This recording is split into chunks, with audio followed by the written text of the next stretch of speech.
ማይ ክልቴና ዝተጓነፈና ጭንቅ ማይ ክልቴና ዝተጓነፈና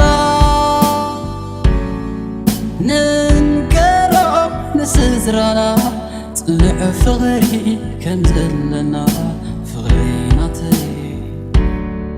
ሃብ ጭንቂ ዘብፅሕና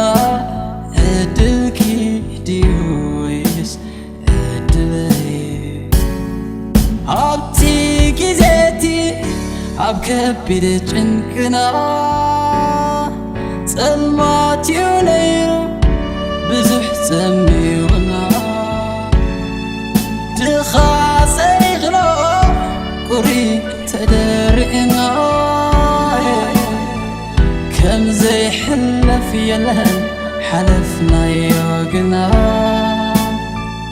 ከም ዘይሓልፍ የለን ሓለፍናዮ ግና ሓቂ ኩሉ ዘረባኺ ዝኾነ ይርድኣኒዩ ኣይከሓልክዮነ ኣነ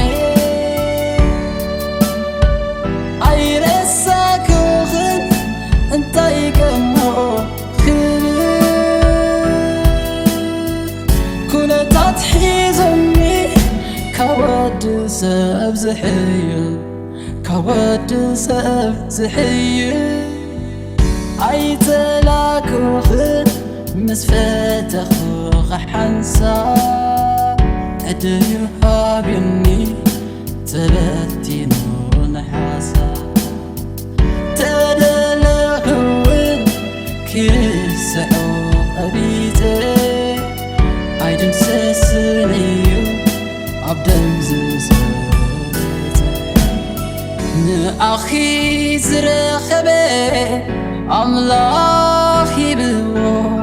ፍቕርኺ ዘስተማቕረ ተዓዲልዎ እቲ ናተይ ዝነበረ ኩሉ